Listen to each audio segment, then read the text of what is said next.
Jaime, muchas gracias por aceptar la invitación, Juan. A vosotros, la verdad, qué maravilla poder estar contigo, conocer el espacio, conoceros, espectacular. Cuéntanos, Great Place to Work lleva 30 años funcionando, más de 30 años. Más de 30 años, sí. ¿Cómo surgió?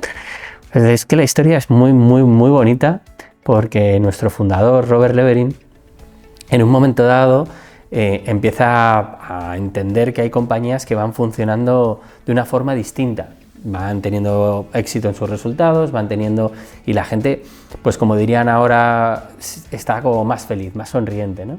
Esto en el año 80 y pico. Entonces se dedicó durante 5 años a investigar cuáles eran los factores clave en los que las compañías tenían éxito de forma sostenida y la gente quería trabajar ahí.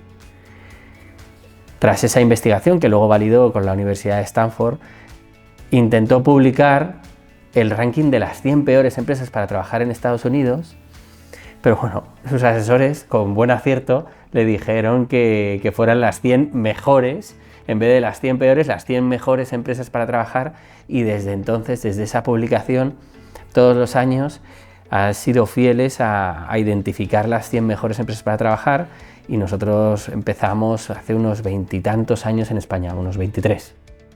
A hacer ese ranking, ¿verdad? A hacer ese ranking, eso es. ¿Cómo se elabora? O sea, ¿cuál es la metodología?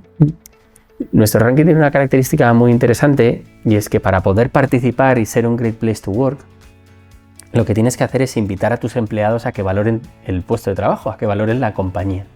Nosotros tenemos un cuestionario, que es el cuestionario Trust Index, que, para que te hagas una idea, pasan unas 50 millones de personas al año, que es prácticamente la población española.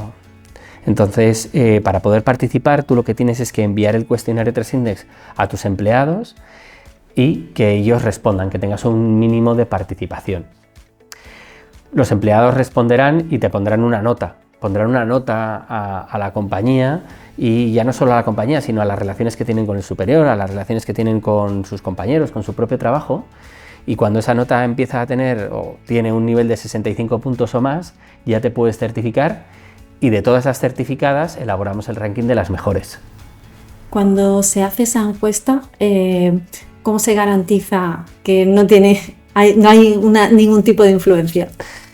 Pues ¿cómo se garantiza? Fíjate, ahora tenemos un caso que estamos investigando, o sea, no puede ser más actual.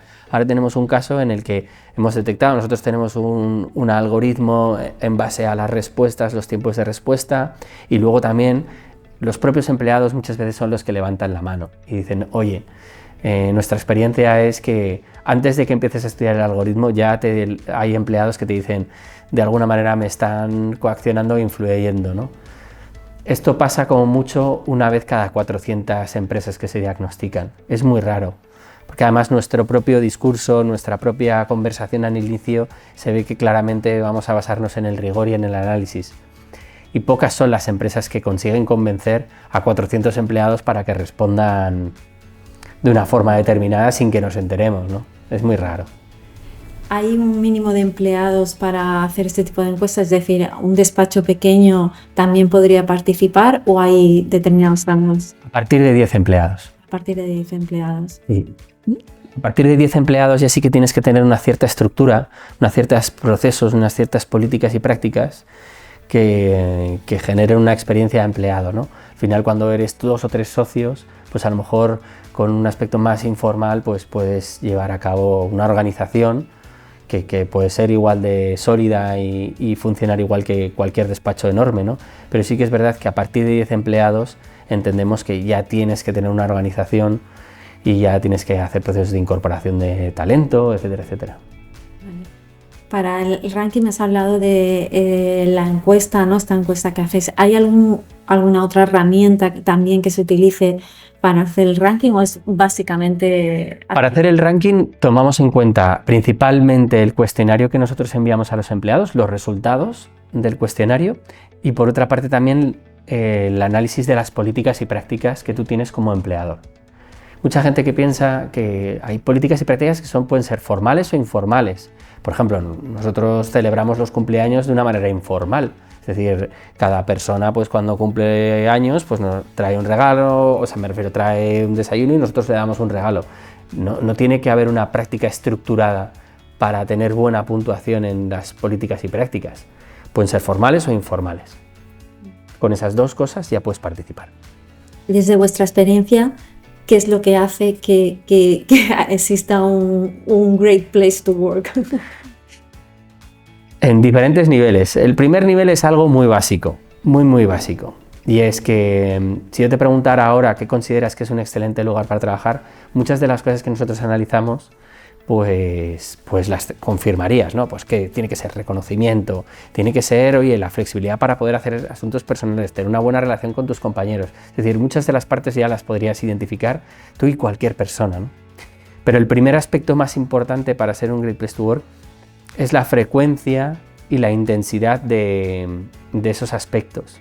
Al fin y al cabo, todo el mundo, muchas veces, bueno, no todo el mundo, no, mi estadística personal nos dice que todos tenemos la idea de que escuchamos más de lo que realmente lo hacemos o de realmente lo que perciben los demás. Entonces tú tienes que ser, para ser un Great Place to Work, tienes que ser frecuente en determinados hábitos que generan confianza, como por ejemplo la escucha, el reconocimiento, la asignación de funciones de una forma determinada. Esa frecuencia, esa contundencia y congruencia es el primer factor. Y luego sí que es verdad que las compañías Great Place to Work se respira un ambiente, un estilo de observación al empleado, se mima, se cuida, se genera bienestar en el empleado, se genera diversidad. Entonces ya sí que es verdad que para mayores niveles en lo que sería el concepto de Great Place to Work, sí que a lo mejor tienes que incorporar otra serie de prácticas. Pero lo primero y más importante es ser constante en determinados hábitos que cualquiera de nosotros podríamos pensar que son necesarios para generar un excelente lugar para trabajar. El ranking que elaboráis es anual. El último salió en marzo, ¿verdad? El último salió en marzo, sí, es anual. Nosotros cogemos un ciclo anual y en el que todas las certificadas que ha habido en España elaboramos un ranking. Después del ranking de España se va al ranking de Europa o al ranking de la región, en el caso de América, y luego incluso puedes participar en el ranking mundial. Vale, para participar decías que tiene que tener la certificación. Sí. Y para esa certificación, si es decir, un despacho de abogados quiere tener esa certificación, ¿cómo tendría que hacerlo? Bueno, lo primero, contactarnos, ¿no? y dirigirse a greatplacetowork.es y ahí le damos mucha instrucción, pero sobre todo el proceso, lo recuerdo, ¿no? Es principalmente entrar en contacto con nosotros nos envía, por así decirlo, el listado de empleados a través de una plataforma súper adaptada a la RGPD y la verdad que es una maravilla y lo que se hace es que se envía a los empleados directamente a su buzón de correo y en aquellos casos que no tienen, pues a través de alternativas distintas como un formulario de autentificación, se les hace llegar el cuestionario. Responden durante 2 semanas pues todos o el porcentaje de participación que obtengan y a partir de ahí ya se obtienen resultados. Sí, porque en el último ranking realmente no hay un representante del sector legal. ¿A qué crees que se debe? Bueno, todavía no hay participantes. Yo creo que el sector legal es verdad que tiene retos respecto a la retención de talento, a la imagen que se tiene de los horarios. Y nosotros sí que vemos proyectos muy ilusionantes que todavía a lo mejor no tienen esa certificación, pero que son muy ilusionantes porque tienen la preocupación, la constancia y creemos que pronto estarán en el panorama. Sin embargo, te digo por ser claramente, todavía no hay mucha gente que participe. O sea, yo creo que la gestión del talento dentro del sector legal es una idea novedosa en cuanto a puesta en marcha. A intención es evidente. Tú ahora mismo estás en el sector legal y lo que gestionas es materia gris, por así decirlo, y banalizarlo, ¿no? Es decir, si no tienes talento, es todo servicio, ¿no? Y es un servicio súper intelectual. Entonces, una persona desmotivada puede limitar considerablemente su evolución, su desempeño profesional. Es decir, así como otros sectores, el sector de la abogacía sin duda es tremendamente importante generar entornos de engagement, si no, poco segura. Lo que pasa es que es verdad que como están todos más o menos en el bloque grande está en el mismo nivel, pues es difícil ¿no? Cambiarte y tener una experiencia de empleado distinta, pero a poco que vaya habiendo más employer branding, vaya habiendo despachos pues, que se destacan un poquito más, que trabajan esta idea, que ilusionan a posibles pues universitarios o incluso seniors y abogados asociados, ¿no? Y empezarán a captar talento y se harán las cosas de una forma distinta. ¿Cómo se puede hacer? Es decir, un socio director de un despacho de abogados, quiero trasladar esa ilusión. ¿Qué ejemplo práctico, o un responsable de recursos humanos de un despacho de abogados, cuál sería una buena práctica de employer branding, por ejemplo? De employer branding. Bueno, employer branding sería un poquito más avanzado, voy a pasar a una parte anterior, ¿no? En mi análisis del sector sí que podría decirte que muchas veces los despachos de abogados tienen figuras como socios directores e incluso a lo mejor managers de equipo, que a lo mejor podrían ser asociados senior, que eso ya cada organización y jerarquía será distinta, ¿no? Pero todavía hay una cosa importante en la gestión de personas, que es entender que cuando tú dedicas del 100% de tu tiempo, dedicas mucho tiempo al desempeño, a seguir llevando casos, a seguir analizando, dando servicio al cliente, por propio tiempo, dejas de hacer una mirada muy importante que es la gestión de personas. Lo que te diría yo, que lo primero que tendrían que hacer a lo mejor muchos de los socios directores es asumir que tienen talento que gestionar después, o talento que gestionar debajo. Parece una obviedad, como lo es el no tengas miedo al tirarte de la piscina, ¿no? Sí, racionalmente se entiende, pero la realidad es que ¿a qué dedica un tiempo un socio director? Si cogiéramos su agenda, pues en algunos casos puede ser el 100% a los clientes. Y en todo caso a la supervisión y revisión de escritos o tareas que hagan pues, los becarios, los juniors, etcétera, etcétera. Y todo eso está muy bien para la operativa, pero no para la gestión del talento. Eso es un nivel muy básico. En ese sentido, lo que yo te diría que es entender e interiorizar el rol de gestionar el talento, no es gestionar el desempeño. Eso sería lo primero que te diría. ¿En qué crees que ha cambiado las prioridades de los trabajadores durante todos estos años que lleva? Sé que ha pasado mucho tiempo, y que es un periodo de tiempo muy largo, pero ¿en qué ha cambiado en líneas generales? Sobre todo, yo no te diría que ha cambiado tantas las prioridades, sino la capacidad de exigencia. Es decir, pues yo ahora mismo las aerolíneas low cost ya están muy presentes, ¿no? Pero ahora yo tengo una diversidad de oportunidades a la hora de contratar un billete de avión enorme. Pues eso es lo que ha ocurrido con el mercado laboral. No sé si tanto en el sector legal, pero en otros sectores tienes una diversidad muy amplia de ofertas al empleado. Entonces, las prioridades siempre estaban ahí. Es decir, la conciliación, pues sería absurdo decir que hace 10 años la gente no quería conciliar. No, lo que pasa es que tenía menos oferta. Y menos oferta significa menos capacidad de exigencia. Las prioridades siempre han estado ahí. Hombre, te diría que hay cosas que han evolucionado, por ejemplo, el propósito, la sensación de propósito y de que este trabajo tenga un sentido especial, sí que ha evolucionado. O, por ejemplo, el impacto social de tu compañía. Hoy en día, ser un excelente lugar para trabajar, vertiendo residuos o no teniendo una conciencia local, global, de medio ambiente, pues es difícil, es muy difícil. O que no tengas una serie de valores. Pero de nuevo volvería a lo mismo. Hay compañías que hace 13 años trabajaban la diversidad, hay compañías que hace 15 años trabajaban la economía circular desde lo que se entendía en ese ámbito y en ese término, ¿no? Es decir, en la reutilización de recursos, es decir, que hay compañías que estaban muy avanzadas, pero claro, era el 1%. Ahora ya no es el 1%, entonces tú como candidato puedes elegir. Has observado tras la pandemia las virtudes del teletrabajo. Dices, oye, me apetece, ¿no? Ese es un tema interesante. Después de la pandemia, muchas empresas han vuelto, o muchos despachos de abogados han vuelto a la presencialidad. ¿Se puede hacer cultura corporativa con el teletrabajo? ¡Wow! ¡Qué buena pregunta! Desde luego no con las herramientas más recurrentes que tenemos. Es decir, Para que el teletrabajo funcione, aparte de esto nosotros hicimos, es maravilloso porque antes de, si se declaró el estado de alarma, yo creo que recordar que era marzo, ¿no? Sí. Pues nosotros en abril ya habíamos hecho un diagnóstico con 50 compañías de cuáles eran las 7 prioridades que tenías que tener. Y lanzamos al mercado un manifiesto, el manifiesto COVID, que fue algo visionario, ¿no?, de lo que iba a ocurrir. Y nosotros ahí trasladamos una idea muy sencilla, que es que depende de tu capacidad de liderazgo y de gestión de personas, puedes afrontar o no el teletrabajo de una forma exitosa. Las compañías que gestionan bien el talento, que teletrabajen lo que quieran, porque lo van a conseguir.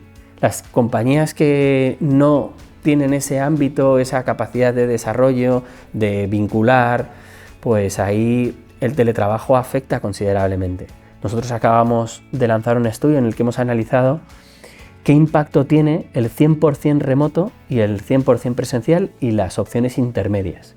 Los extremos, 100% remoto y 100% presencial, están generando entornos de bajo bienestar emocional. Interesante. Entonces, ¿qué significa eso? No, por supuesto, las condiciones, el hecho de que teletrabajes 4 o 5 días o que vayas a la oficina 4 o 5 días, puede parecer algo que te vaya a influir, pero sobre todo lo que te va a influir más es la cultura de gestión del talento. Un aspecto muy básico.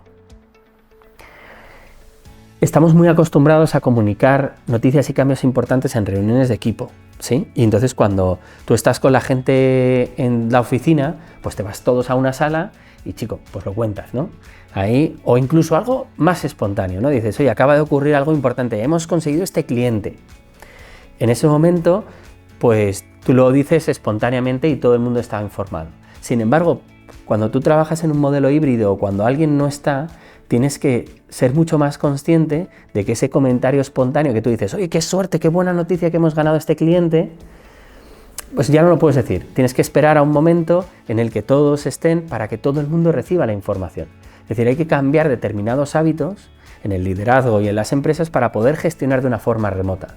Y concretamente con tu pregunta de ¿se puede gestionar una cultura remota?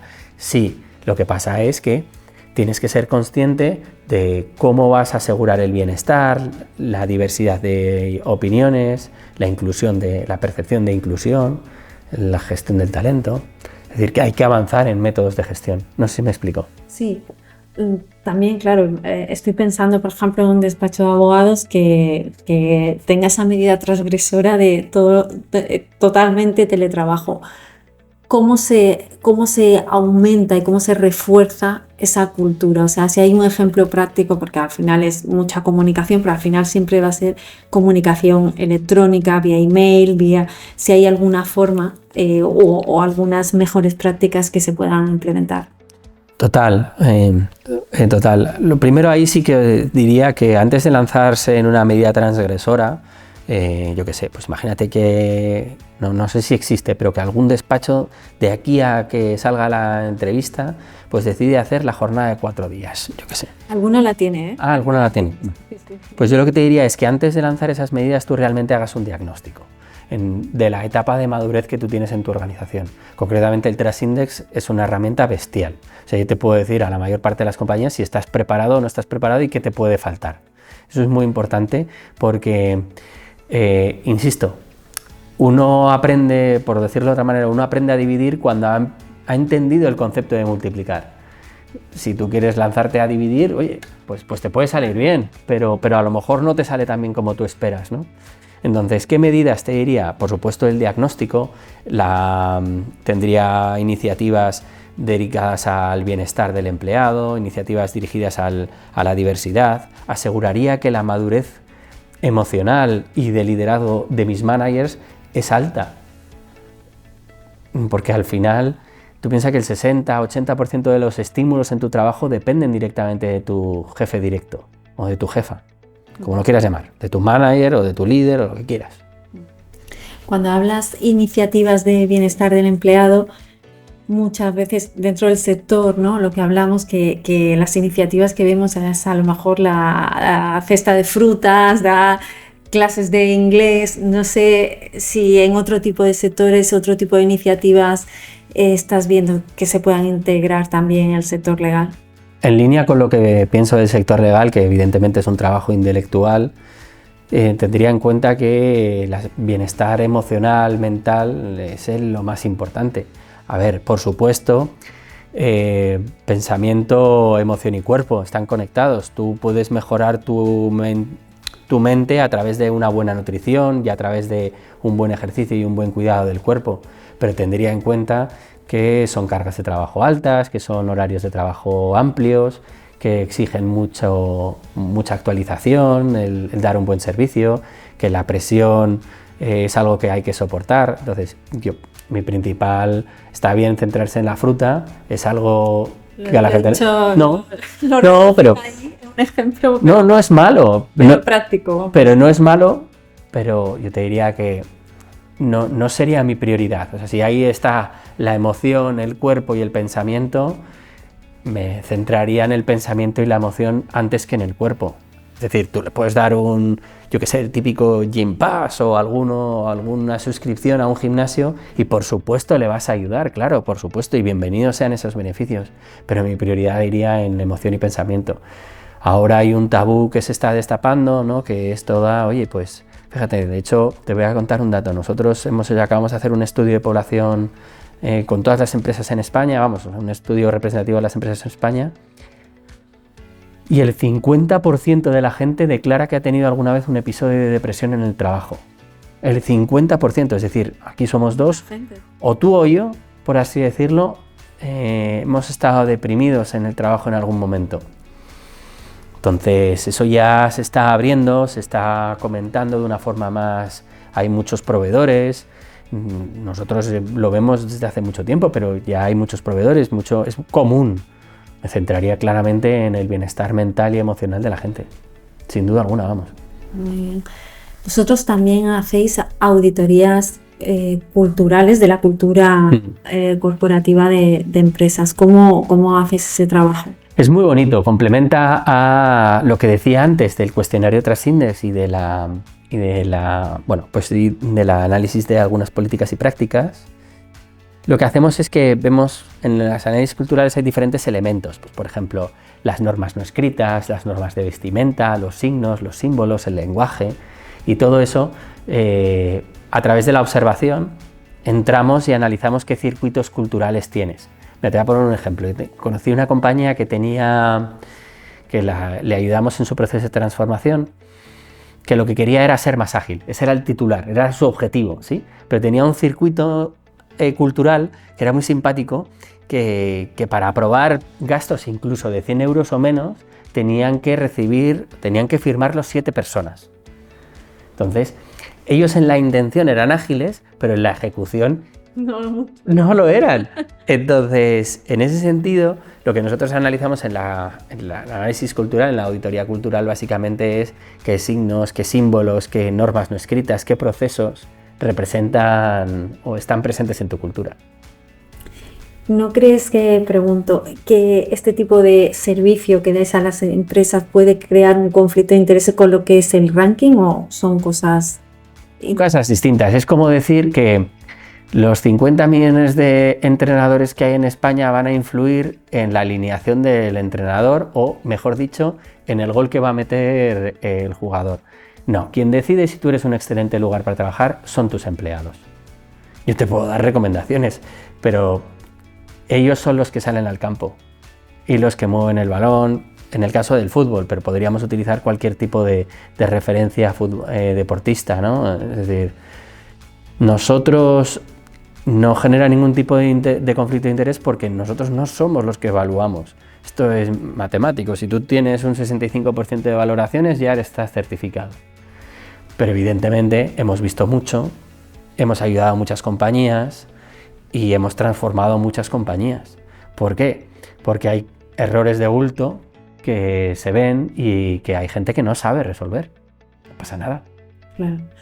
Aquí también entra el reto de todo lo que es diversidad e inclusión, que entiendo que se da en todos los sectores, también en el sector legal. Sí, total, al final. Pero no pensemos solo en la diversidad, muchas veces hay mucha gente que le asalta la idea del género, la idea también de la edad, que también es algo muy común. sino también la diversidad de pensamiento, en un enfoque, ¿no? Fíjate lo rico que sería tener un equipo de alto rendimiento que ante una petición de una empresa trae 7 enfoques distintos de cómo afrontar, ¿no?, la situación, y si tú eres capaz como socio director de captar toda esa idea y de, con el típico esquema de tesis y antítesis, generar una conclusión mucho más potente, ¿no? La diversidad es sinónimo de innovación. Uno de los casos más estelares es AVI en España. Gestiona la diversidad de una forma extraordinaria. Para nosotros es uno de los referentes y siempre lo ha sido. Y es espectacular cómo ellos asocian la diversidad hacia la innovación, o sea, cómo la innovación viene fruto de la diversidad. Y en el caso de la amenaza de la inteligencia artificial, del sector en el que nos ocupa hoy, la innovación es tremendamente importante, ¿no? Realmente, has mencionado a Avi. ¿Nos podrías decir un ejemplo práctico, ¿no?, para entender eso que acabas de comentar, de cómo a una innovación y diversidad?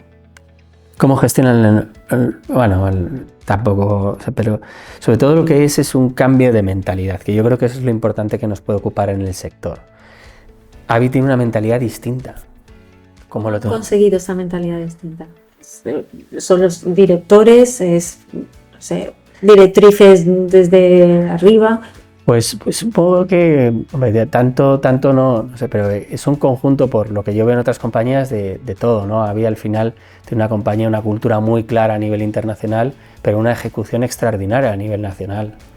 Pero te hablaría de cualquier compañía. Yo creo que lo que es importante es que el primer principio para cambiar la mentalidad es algo muy simpático que hacía nuestro fundador, que es el trabajo de las personas.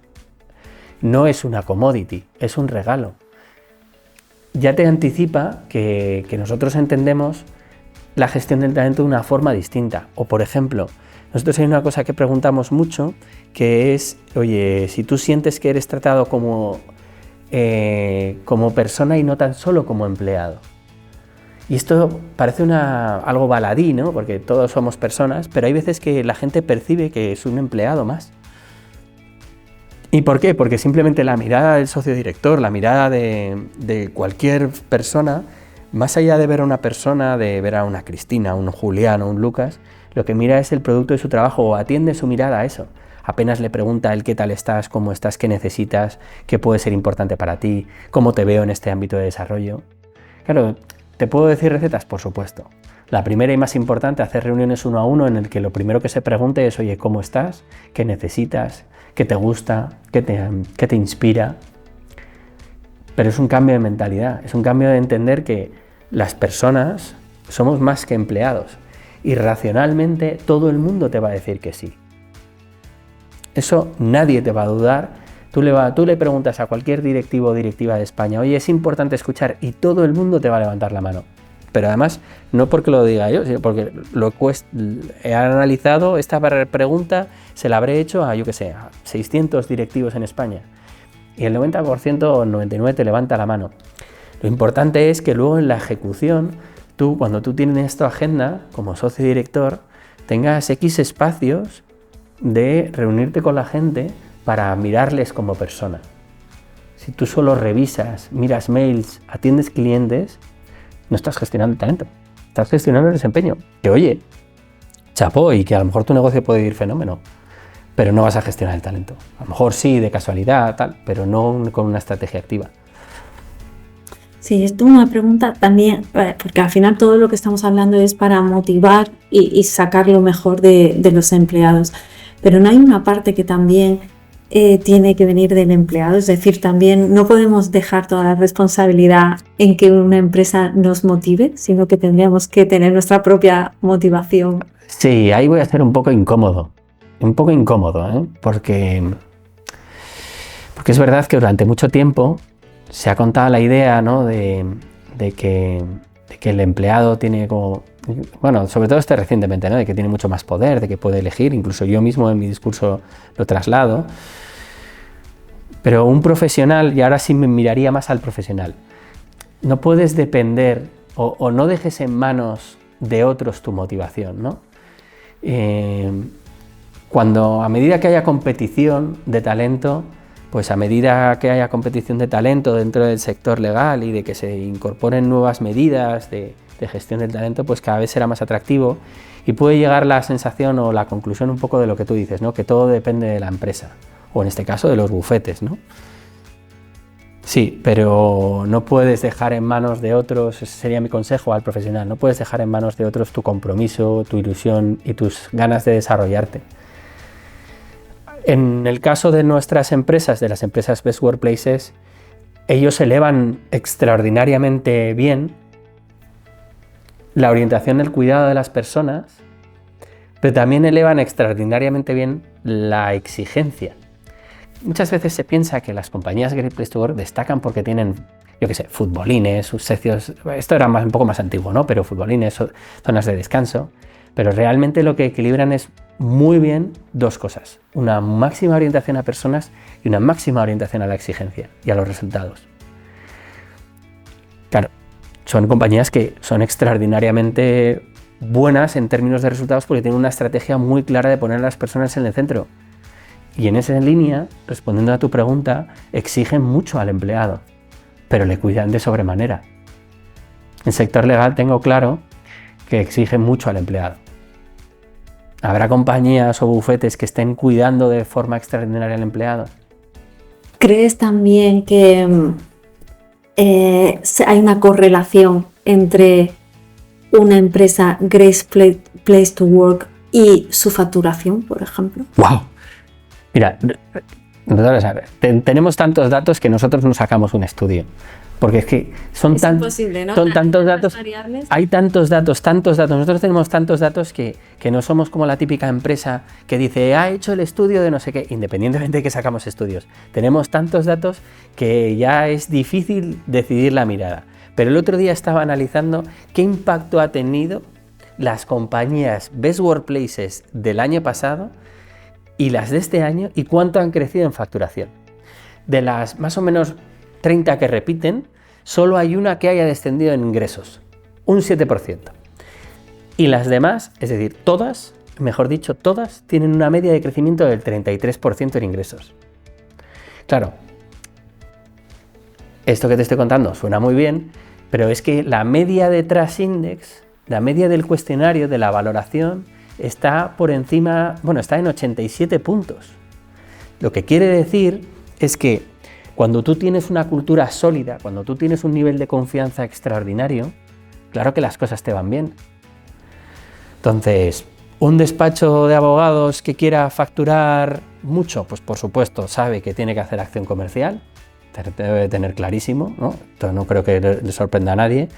Pero si quiere no solo depender de la acción de socios directores, por así decirlo, y quiere que eso sea escalable, quiere que sea sostenido, quiere generar una organización que fluya y no dependa de determinadas figuras, lo que le diría es que su máxima inversión tiene que ser la cultura y generar una cultura de confianza.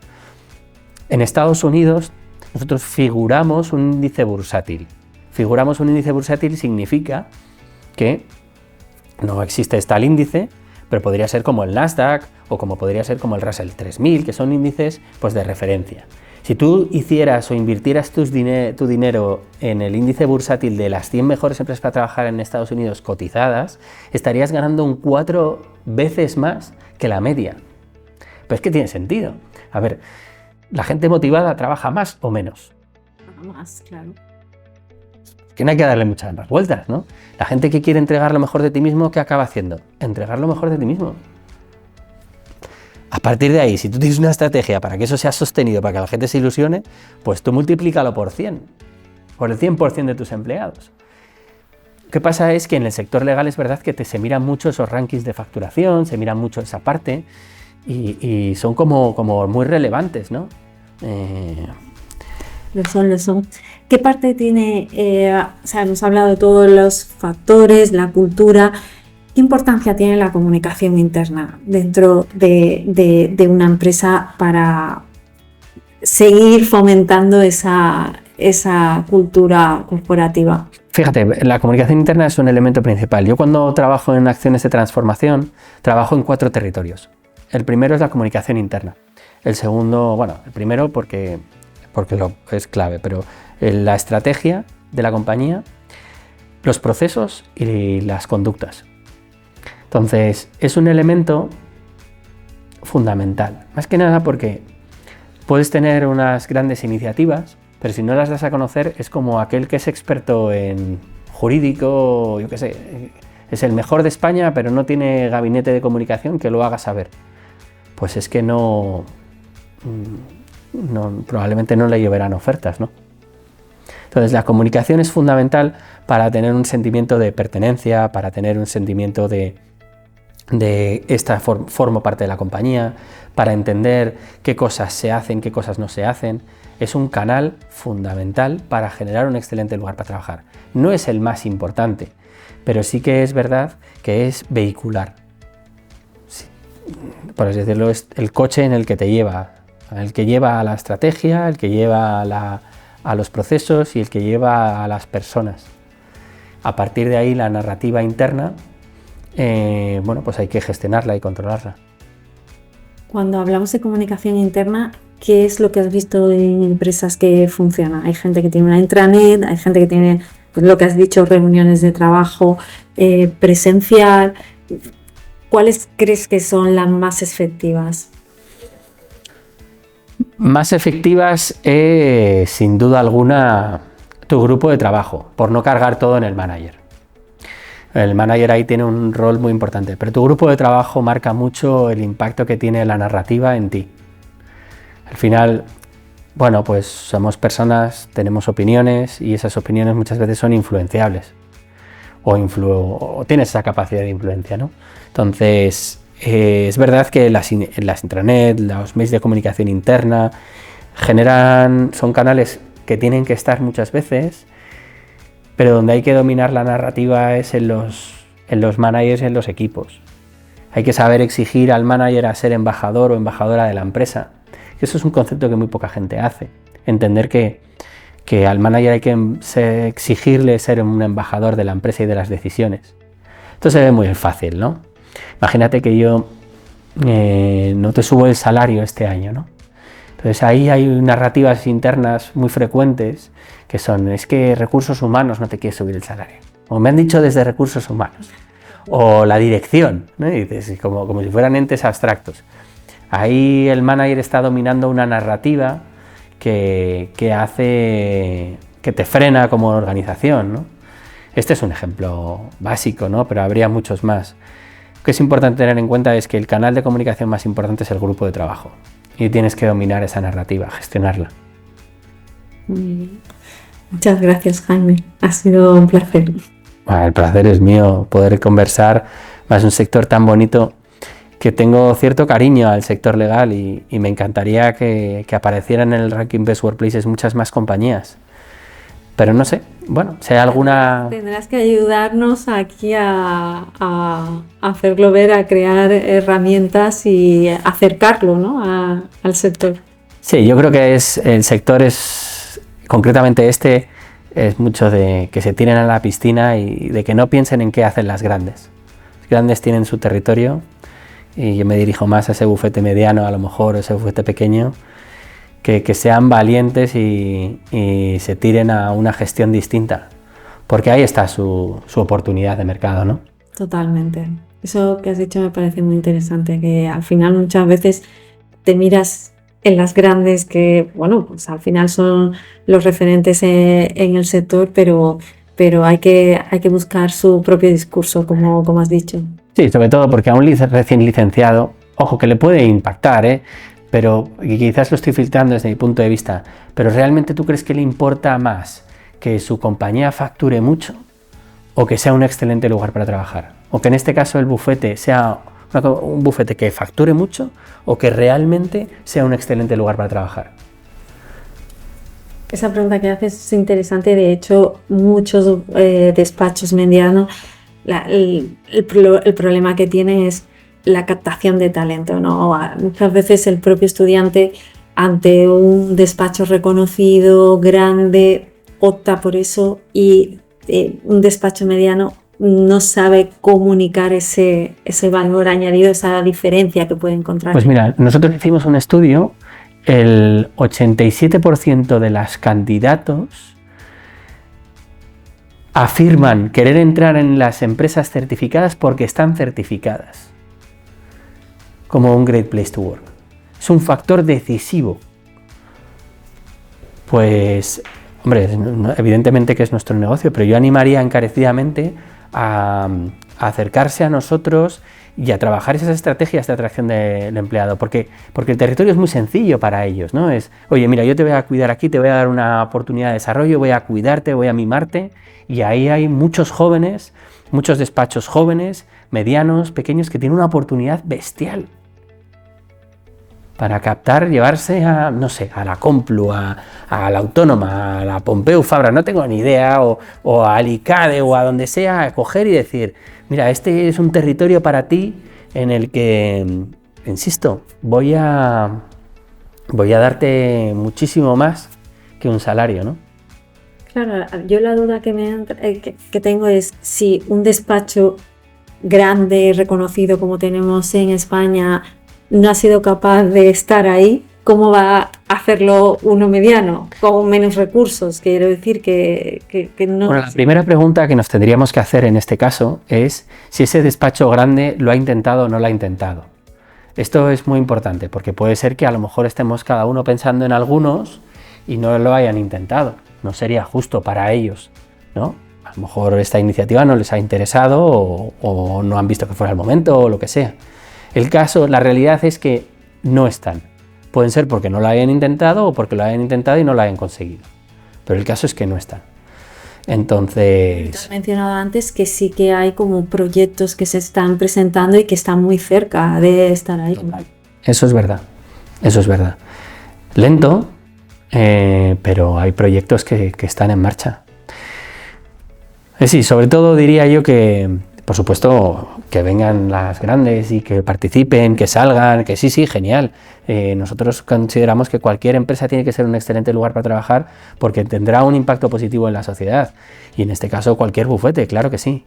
Pero entendemos que el territorio más posible es para aquellas que no tienen tanta prensa.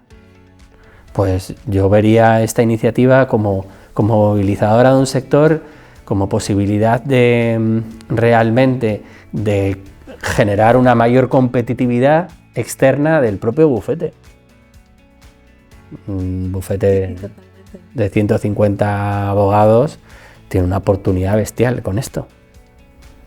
No sé si te lo he preguntado ya, ¿cómo se garantiza el proceso? ¿En qué sentido? ¿En la confidencialidad o en qué? Que sea un proceso objetivo, que si hay un tercero que lo audita.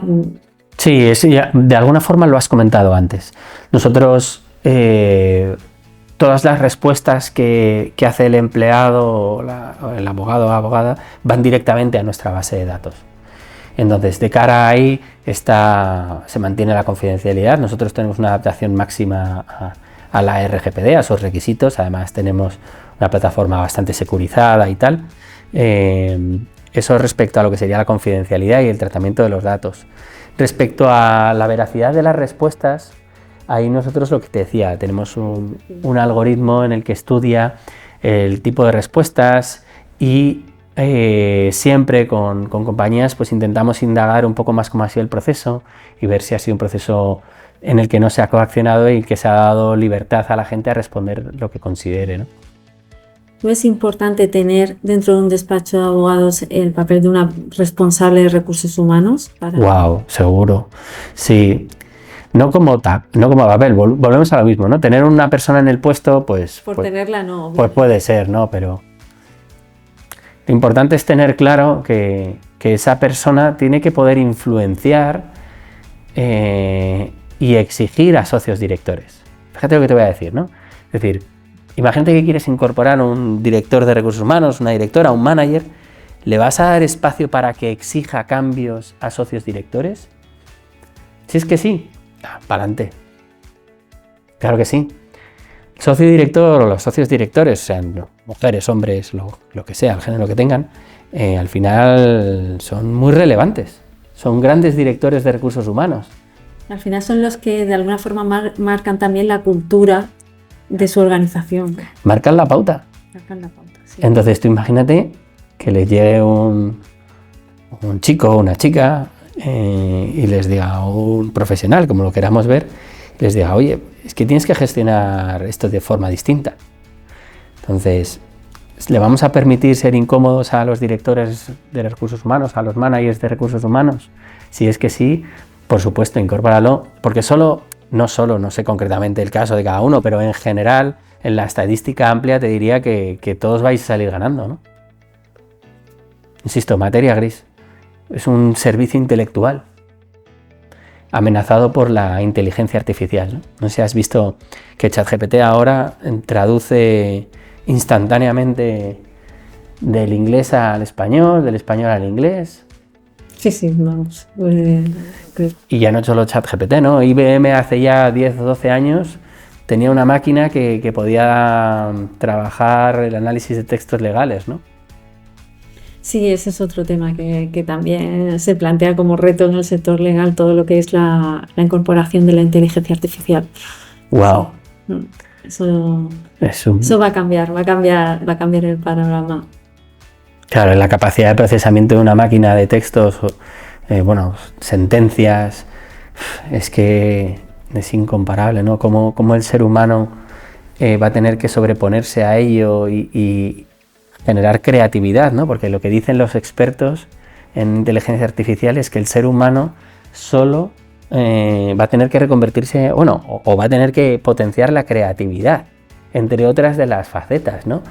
Entonces, esto es muy disruptivo para un sector que algunas veces no ha abrazado la diversidad o que el enfoque de un asociado senior está jerárquicamente muy superior que a lo mejor un recién llegado. Y ahí, por ejemplo, hay consultoras estratégicas que lo que hacen es distinto. Por poner un ejemplo, de la diversidad en McKinsey, esto es público porque lo podéis escuchar en varios podcasts, ellos lo que hacen es que los recién llegados son los primeros en hablar. La capacidad de influencia que tiene un socio director sobre un enfoque es altísima. Ostras, si dice el socio director que hay que ir por ahí, pues yo que soy recién licenciado no voy a llevarle la contraria. No, es complicado. Pues entonces, ellos tienen una cadencia de que el recién llegado es el primero que habla. Y van subiendo de tal manera que así se aseguran, primero, de que se está desarrollando el talento, punto número uno. Y segundo, de que todos los enfoques sean recogidos. Es interesante. Pues sí, podríamos estar aquí hablando sobre el sector. Hay mucho trayecto, hay mucho que mejorar todavía, pero bueno, esperemos que en unos años por lo menos veamos algún despacho que sea un great place to work. Nosotros seríamos los primeros ilusionados en ver a muchos más bufetes en nuestro ranking y en nuestra certificación. Pues nada, bueno, este es un pequeño pasito para darles a conocer un poco más cómo trabajáis. Pues encantado, muchísimas gracias. La verdad que hemos estado muy a gusto y bueno, pues a seguir. Claro que sí. Gracias.